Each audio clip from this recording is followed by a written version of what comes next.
हमारे जो भी बच्चे बीए फर्स्ट सेमेस्टर में हैं और 2026-27 में एग्जाम देने वाले हैं और बीए फर्स्ट सेमेस्टर में हिंदी काव्य को मेजर या माइनर सब्जेक्ट के रूप में पढ़ रहे हैं, तो उनके लिए आज का ये वीडियो बहुत इंपॉर्टेंट होने वाला है। देखिए, आप लोग बीए के फर्स्ट ईयर के फर्स्ट सेमेस्टर में हैं, पहली बार आप लोग ग्रेजुएशन का एग्जाम देने जा रहे हैं, बीए का आप लोग पहली बार एग्जाम देने जा रहे हैं, तो आपको नहीं पता है कि हमारे हिंदी काव्य का पेपर कैसा आएगा, पेपर में कितने क्वेश्चन होंगे, कितने वर्ड्स में लिखने होंगे, कैसे क्वेश्चंस आएंगे, कौन सा क्वेश्चन पढ़े और कौन सा ना पढ़े, क्योंकि हिंदी काव्य के सिलेबस में बहुत ज्यादा टॉपिक दिया गया है, तो आपको समझ नहीं आता क्या पढ़े क्या छोड़े। तो आज की वीडियो में मैं आपको पूरा डिटेल में बताने वाली हूँ कि हिंदी काव्य के पेपर में इस बार 2026-27 में कौन कौन सा क्वेश्चन आएगा, कहाँ से आएगा, कौन सा आपको पढ़ना है, सब कुछ डिटेल में बताया जाएगा। और मात्र ये वीडियो आपके लिए काफी है एग्जाम की तैयारी करने के लिए। तो आपने अभी तक कुछ नहीं पढ़ा तो बस इस वीडियो में बताए गए सारे प्रश्नों के उत्तर को देख लीजिए। पेपर का पूरा पैटर्न कैसा होगा सब कुछ बताया जाएगा। चाहे आप किसी भी यूनिवर्सिटी से पढ़ाई करते हैं तो कुछ भी नहीं पढ़ा है तो इधर उधर देखने की जरूरत नहीं है। इस वीडियो को पूरा एंड तक देखिए और हमारे द्वारा बताए गए सारे क्वेश्चन के आंसर को तैयार कर लीजिए, क्योंकि 100% गारंटी है कि यहीं से आपका क्वेश्चन आने वाला है।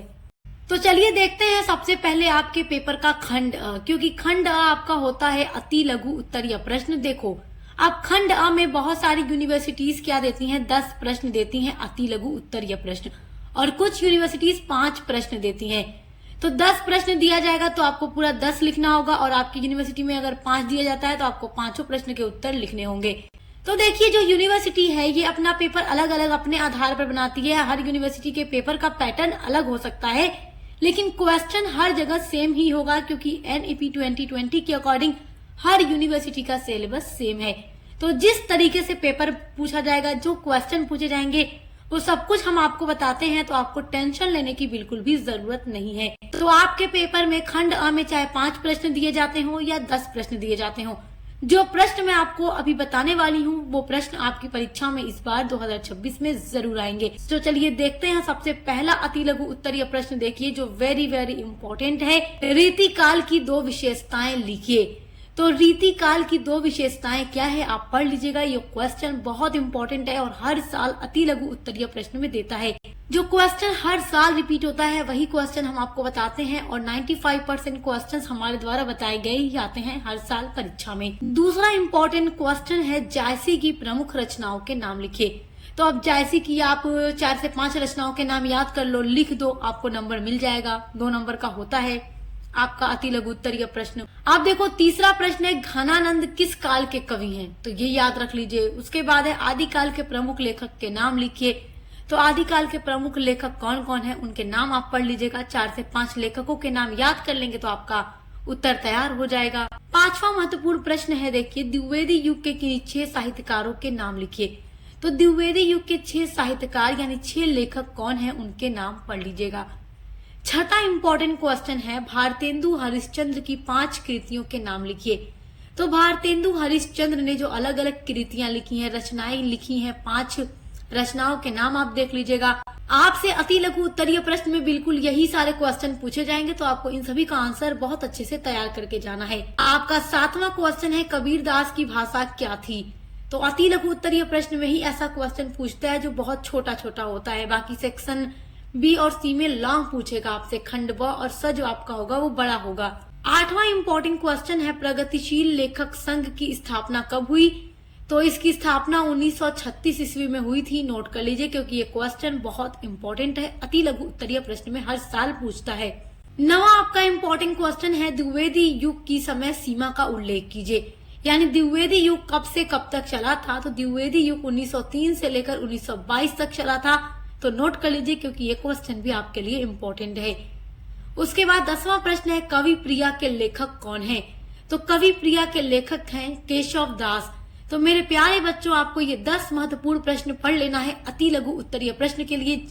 अभी तक आपने कुछ नहीं पढ़ा तो केवल वही पढ़िए जो आपको इस वीडियो में बताया जा रहा है, क्योंकि 95% क्वेश्चन आपके इसी वीडियो से इस बार हर यूनिवर्सिटी में आने वाले हैं। आपके पेपर में खंड अ के बाद दिया जाएगा खंड ब, जो होगा लघु उत्तरीय प्रश्न, जिसमें आपको 8 प्रश्न दिए जाएंगे और आपसे कहा जाएगा कि इन्हीं 5 प्रश्नों के उत्तर लिखिए और प्रत्येक प्रश्न का उत्तर 200 शब्दों में लिखिए। तो किसी यूनिवर्सिटी में 8 क्वेश्चन दिया जाता है, किसी में उससे कम भी दिया जाता है। तो ये सारी चीजें मैं आपसे पहले ही कह चुकी हूँ कि यूनिवर्सिटी अपने अकॉर्डिंग पेपर का पैटर्न बनाती है, लेकिन क्वेश्चन सारा का सारा यही आने वाला है बिकॉज सिलेबस सेम है। तो आपको खंड ब के लिए मैं 8 प्रश्न बताऊंगी, 8 प्रश्न आप पढ़ लेते हैं तो खंड ब आपका 100% तैयार हो जाएगा और इन 8 प्रश्न में से एक भी प्रश्न बाहर से नहीं आएगा, जो बता रही हूँ वही आएगा। तो कुछ नहीं पढ़ा तो बस यही पढ़ो। पहला क्वेश्चन है रीतिकालीन कविता की प्रमुख विशेषताओं का उल्लेख कीजिए। तो ये क्वेश्चन वेरी वेरी इंपॉर्टेंट है, हर साल एग्जाम में पूछा जाता है। हम कई सालों के मॉडल पेपर को देख करके ये आपका मॉडल पेपर तैयार करते हैं, तो इसलिए जो क्वेश्चन आपको बताते हैं वही आप पढ़कर जाया करिए। दूसरा इम्पोर्टेंट क्वेश्चन है नाथ साहित्य का संक्षिप्त परिचय लिखिए। तो ये क्वेश्चन भी बहुत इम्पोर्टेंट है, हर साल एग्जाम में रिपीट होता है। ये सारे क्वेश्चन रिपीटेड क्वेश्चन है। आपका तीसरा इम्पोर्टेंट क्वेश्चन है हिंदी साहित्य का काल, विभाजन, नामकरण एवं साहित्यिक प्रवृत्तियां बताइए। This is very very most important question. Hindi साहित्य का काल, विभाजन, नामकरण और साहित्यिक प्रवृत्तियां क्या है? इस क्वेश्चन का आंसर जरूर पढ़कर जाइएगा क्योंकि ये 100% गारंटी है कि आपकी परीक्षा में इस बार पूछा जाएगा। चौथा वेरी इंपॉर्टेंट क्वेश्चन है कबीरदास के काव्य की प्रमुख विशेषताओं पर प्रकाश डालिए। कबीरदास के काव्य की जो प्रमुख विशेषताएं हैं उनको आप जरूर पढ़िएगा क्योंकि ये क्वेश्चन भी आपकी परीक्षा के लिए वेरी वेरी इंपॉर्टेंट है। पांचवा वेरी इंपॉर्टेंट क्वेश्चन है शोध की परिभाषा देते हुए उसके महत्व पर प्रकाश डालिए। तो ये जो क्वेश्चन है ना, शोध की परिभाषा और उसका महत्व, ये पेपर में जरूर पूछता है। कभी कभी ये तो वेरी शॉर्ट में यानी अति लघु में भी पूछ देता है शोध की परिभाषा, और लॉन्ग में भी यानी खंड स में भी पूछ लेता है।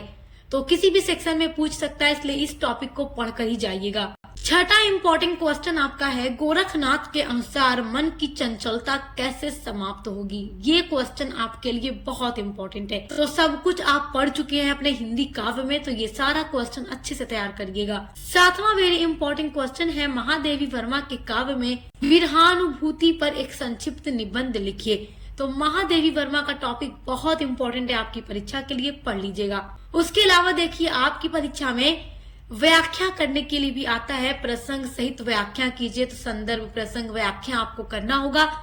तो आप अपने चैप्टर को पढ़े रहेंगे, अपने यूनिट्स को पढ़े रहेंगे, तो आपके लिए व्याख्या करना बहुत आसान होता है क्योंकि बहुत ही आसान सा पूछा जाता है। तो ये 8 क्वेश्चन आपको पढ़ना है अपने सेक्शन बी के लिए। अगर आप ये 8 प्रश्न पढ़ लेते हैं तो सेक्शन बी 100% आपका तैयार हो जाएगा।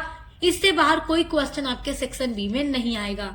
अब देखते हैं आपके पेपर का खंड स जो होगा दीर्घ उत्तरीय प्रश्न। दीर्घ उत्तरीय प्रश्न आपका लॉन्ग होता है, जिसमें आपको 4 प्रश्न दिए जाते हैं और आपसे कहा जाता है इन ही 2 प्रश्नों के उत्तर लिखिए और प्रत्येक प्रश्न का उत्तर 500 शब्दों में लिखिए। और कहीं कहीं यूनिवर्सिटी में देखो एक ही प्रश्न लिखने के लिए कहा जाता है और 800 शब्दों में कहा जाता है। तो पेपर का पैटर्न अलग होगा। बार बार बता रही हूँ, देखो बहुत बच्चे कंफ्यूज हो जाते हैं, कहेंगे मैम हमारे पेपर का पैटर्न तो ऐसा नहीं है। इसलिए हम आपको सब बताते रहते हैं ताकि आपका हर डाउट क्लियर हो चुका रहे, कोई भी आपके मन में डाउट बचा न रहे। तो आपके दीर्घ उत्तरीय प्रश्न के लिए हिंदी का 4 इंपॉर्टेंट क्वेश्चन बताऊंगी। अगर आप ये 4 इंपॉर्टेंट क्वेश्चन पढ़ लेते हैं दीर्घ के लिए तो फिर यही से आपका पूरी 100% गारंटी है कि इस बार परीक्षा में आएगा हर यूनिवर्सिटी के अंदर, आप चाहे किसी भी यूनिवर्सिटी के स्टूडेंट हो। पहला इंपॉर्टेंट क्वेश्चन देखिए, भारतेंदु हरिश्चंद्र का जीवन परिचय देते हुए साहित्य जगत में उनके योगदान को निरूपित कीजिए। तो जो भारतेंदु हरिश्चंद्र हैं बहुत ही इम्पोर्टेंट लेखक हैं, इनका जीवन परिचय आपको पढ़ना है और हिंदी साहित्य के क्षेत्र में इनके जो योगदान है, योगदान का मतलब कि भारतेंदु हरिश्चंद्र ने किन किन विषयों पर लिखा है, इनकी प्रसिद्ध कृतियां कौन कौन सी हैं, किस विषय पर अधिकतर लिखा है, ये सारी चीजें आपको लिखनी होगी, तभी जाकर के आपको नंबर मिलेगा। तो आप पढ़ लीजिएगा, ये क्वेश्चन बहुत इंपॉर्टेंट है और साथ ही साथ बहुत आसान भी है। सेकेंड इंपॉर्टेंट क्वेश्चन है पद्मावत महाकाव्य में नागमती का विरह वर्णन अद्वितीय है, सिद्ध कीजिए। तो ये क्वेश्चन इंपॉर्टेंट है लॉन्ग के लिए। देखो सिद्ध करने वाला जो प्रश्न होता है ना, अक्सर दीर्घ में ही दिया जाता है, तो आप इसको पढ़ लीजिएगा। आपका थर्ड इंपॉर्टेंट क्वेश्चन है पंत प्रकृति के सुकुमार कवि हैं, इस कथन की समीक्षा कीजिए। तो ये क्वेश्चन भी आपके लिए वेरी वेरी इंपॉर्टेंट है, टॉप लेवल का क्वेश्चन है, हर साल एग्जाम में रिपीट होता है सेक्शन सी में। आपका चौथा वेरी वेरी इंपॉर्टेंट क्वेश्चन है बिहारी ने गागर में सागर भर दिया है, इस कथन की सार्थकता प्रमाणित कीजिए। तो इस कथन को आपको प्रमाणित करना है, तो ये क्वेश्चन इंपॉर्टेंट है। देखिए सेक्शन सी में हिंदी के पेपर में इस तरीके से सिद्ध करने वाला प्रश्न अधिकतर पूछता है। तो 4 प्रश्न मैंने आपको दीर्घ के लिए बताया है। अगर आप ये 4 प्रश्न पढ़ लेते हैं मेरे प्यारे बच्चों, तो बस यूं समझिए कि आपकी तैयारी बहुत अच्छी हो गई है। तो सेक्शन ए, बी एंड सी तीनों के लिए ही मैंने आपको क्वेश्चंस बता दिए हैं हर यूनिवर्सिटी के एग्जाम 2026-27 के लिए। तो बस इन्हीं क्वेश्चन को पढ़कर जाइए, क्योंकि 100% गारंटी है, इससे बाहर कुछ भी आने वाला नहीं है। जो आएगा वही आपको बताया जा रहा है सक्सेस मास्टर पॉइंट पर। तो अब मिलते हैं अगली वीडियो के साथ।